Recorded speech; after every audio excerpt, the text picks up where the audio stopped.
Hi everybody, happy Friday, hope you're all doing well.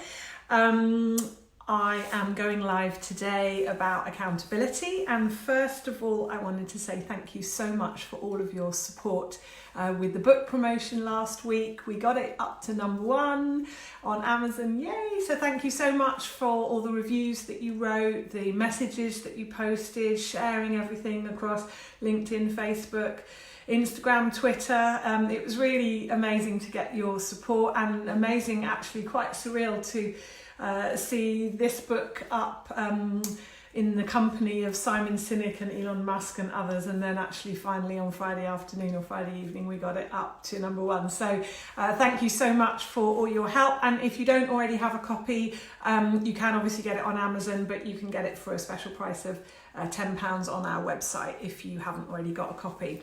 So let's get into accountability today. Accountability is all about processes and systems. It's all about getting organised and managing people.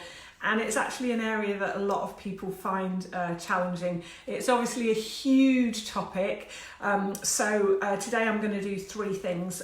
Firstly, I'm just going to say a few words around the topic and how I understand and define accountability. Then I'll tackle the questions that you post in advance, so thank you so much. And then finally, for any of you that are watching, if you have any burning thoughts or questions, then we'll tackle them during this live.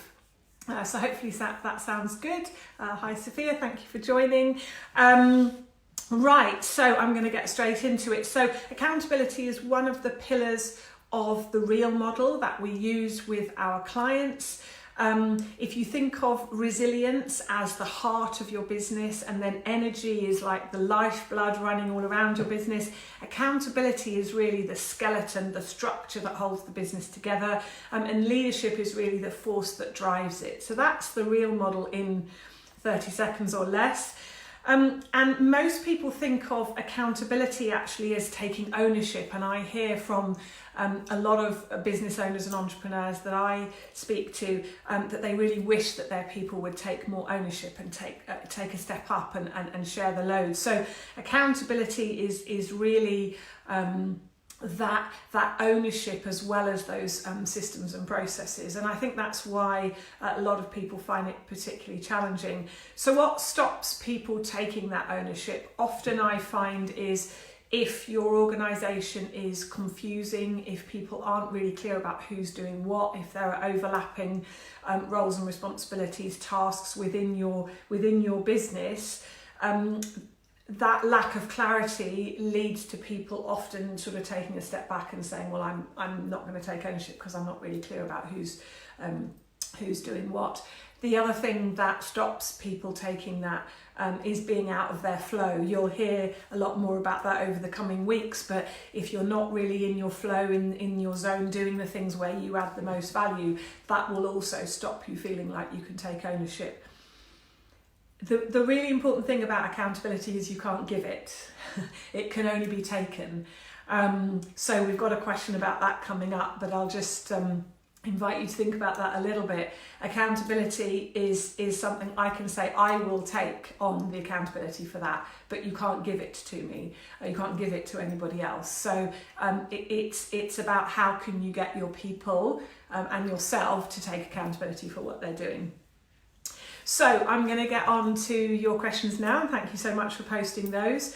So Nikki asked, will you be sharing a recording? And yes, we will. We're going to make this a video available to those of you that haven't been able to join at this time. It's always difficult getting a good time for everybody, so I'll invite your feedback in terms of what is a good time. I know some of you voted in the poll, but let's make sure we get a time that works for the majority of the people, and we'll always record these sessions so that you can watch them afterwards.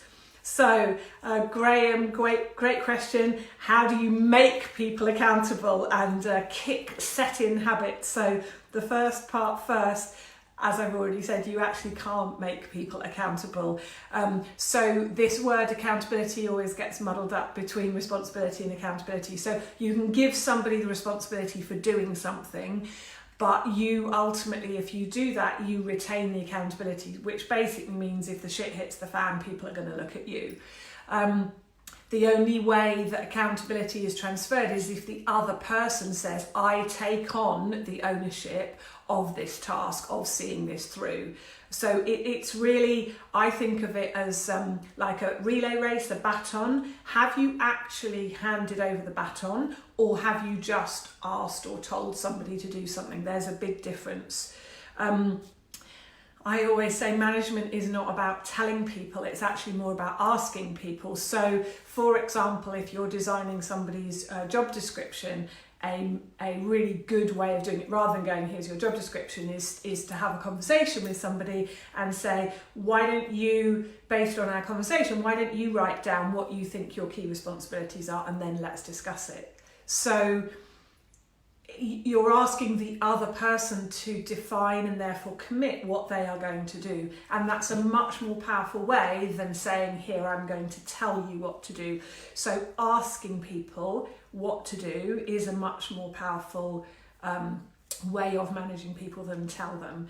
Ask them what they're going to deliver. I'm a huge fan of regular one-to-ones with your people, and that's a key question to ask in that one-to-one. What have you achieved last week, and what are you going to achieve the next week? So that people are taking responsibility and ultimately taking accountability for what they're going to deliver.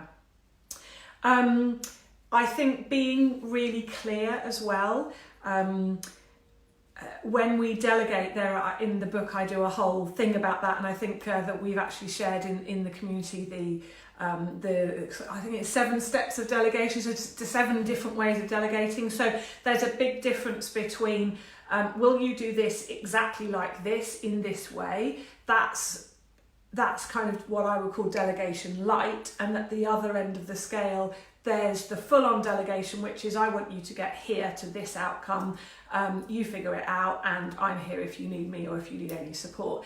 They're 2 very different things, and they're ends of the same spectrum, and then there's lots of things in between. So I think getting really clear yourself about how much of it you're delegating. Are you telling somebody where you want them to get to? Are you telling them how to get there? What points do you want to be involved? What points do you want them to come and check with you? Do you need to have a sign-off? For example, in financial matters, you might want to review something before it goes out, or a contract, etc. So you might say, please will you draft this up, and then I'll have a look at it, and then you can send it out. So I think being really clear about where your involvement is and where it isn't is really critical. What I would say as a general rule is more junior people, you need to give them more guidance. The more you want people to step up, and the more you want to consider them as a senior person, or you want them to consider themselves as a senior person, being clear about the outcome rather than this is how I want you to do it is a much better way. Generally speaking, treating people like adults rather than children works better in my experience. So focusing on outcomes rather than on how. So I was just looking down at a couple of notes that I've made. One of the things about accountability as well is in meetings. So that's obviously a huge topic in its own right, and we could have a live about that at some point. But going back to the point about accountability, you should never, ever assign tasks to somebody that is not in a meeting. That is the opposite of accountability, effectively. So if you're having a meeting with people and we decide that Jack needs to do something, if Jack is not in the room, somebody in the room needs to take accountability for going to Jack and saying, please will you do this, and giving him the responsibility. And then at the next meeting, when we say, well, has Jack done that thing? And we're looking around the table and going, well, Jack's not here, we don't know. The person who has taken on that accountability for speaking to Jack is the one that we're holding accountable. So that's really key as well. So the second part of your question, Graham, was around set-in habits. So I'm quite interested to know what you mean by that. And I think it's always good to have an open and honest conversation with people, to say, do you want me looking over your shoulder and telling you what to do, or are you going to commit to me in terms of what you are going to do? Right, so I'm going to move on to Anish's question. So Anish, thank you for your question. What he asked was, he said, as a one-man band, my question is, how can I consistently hold myself accountable? So that's a great question, and I've got a few thoughts about that. First, be really clear about what you want to achieve. Second, I find separate out the decision making from the actual activity. A lot of us get really stuck with, oh, do I feel like doing this now? What, shall I do it? Shall I not? Take the decision separately. I find that last thing at night, I like to or last thing at the end of my day, I should say, not last thing at night. At the end of my day, I like to say, what do I want to achieve tomorrow? Maybe put it in my diary. I want to exercise, or I want to achieve this, I want to make this phone call. Actually put it in my diary, so that when it comes to it, it's already decided. You don't have to think about it. Famously, people like Steve Jobs, and today Mark Zuckerberg, even Barack Obama, you see them wearing the same clothes every day, and that's why they do it. They're just taking away that decision. It's called decision fatigue. So put it in your diary, write a list. I actually have colourful post-it notes that I use if I'm going to have a day at home, that I write down, these are the things that I want to get achieved, and then it's great because you can scrunch each one up after you've achieved whatever you've set yourself. But definitely separate the decision from the doing. That certainly makes it easier in terms of holding yourself accountable. The other thing I would say is, it's great to hold yourself accountable, but even better to ask other people to hold you accountable. Chapter 1 in my book is all about support, and that includes asking for help. And that's a great thing about a community like this. One of the reasons why we ask you to tell us what your weekly goals are on a Monday is so that we can hold you accountable, is so that we can ask you how it's going and how you've got on with that. There's something really powerful about saying to the world, I am going to do this week. And if you do it in a community like this, where we've all got our challenges with our businesses, and building a team, and scaling up, and putting processes in place, and all the good things that we have to deal with in our business. So let's hold each other accountable, and let's do more of that in this community. So yes, by all means, hold yourself accountable, but ask for help. That's one of the hardest things often about being a business owner, particularly when you start out or you're a one-man band, as you said. So use this community. That's absolutely what we're here for. So I'm going to move on now to Bradley's question. Hi Bradley, thank you very much. So you wrote a tough one regarding subcontractors brackets builders, and I'm not sure if that's a question or you're making some kind of statement. For those of you that haven't been introduced to Bradley, he's a letting agent and also a developer based up in Leeds. And so it's really back to what I was saying in response to Graham's question. It is challenging. I have a lot of experience of dealing with builders and with subcontractors, and it can be challenging. I think again it's about asking them to commit to what they're going to do. Talk about communication, about how you want them to communicate to you. Things move around, there's always a different priority, but explaining very clearly what your requirements are and what you find acceptable is going to help. And ultimately, it's finding people that you can rely on, that are not going to let you down, because the fact that another job has slipped is really not your problem, but often I find that subcontractors can try and make it your problem. So it's about you being really clear about what is acceptable and what isn't. Not sure if I answered your question, not sure if it was a question, but that's my thoughts on subcontractors. So Johnny, hi Johnny, thank you for posting your question. His question is, how do you prioritise like a pro? Great question. Again, also like a niche, accountability to oneself. How do you set and commit to valuable goals? So my thoughts on that is that I find that being structured about your goals can really, really help. And that absolutely means having a plan. So for example, working with a coach or mentor to get really clear about what your plan is and what your long-term goals are, and then breaking that down into annual goals and 90-day goals and even shorter. I mean, I find 90-day goals can really, really help. And then once you've got that clear, then it's head down and stop asking yourself the question, stop second guessing. So if in this quarter you've decided to focus on getting more prospects, everything you do has to be focused on that, and don't make the decision every day about what am I prioritizing. The question is, does this activity lead me to get more prospects? If you really have a strong sense that you have to change course, I'm not saying you have to wait till the end of 90 days, but try and resist the urge and that all those distractions that are going to take you off course. I've made my decision, this quarter I'm focusing on generating more prospects, or I have made it my goal this month or this quarter to find a business partner, or to find my first employee or my next member of my team. And that is what I'm focusing on. So everything I do is really focused on that.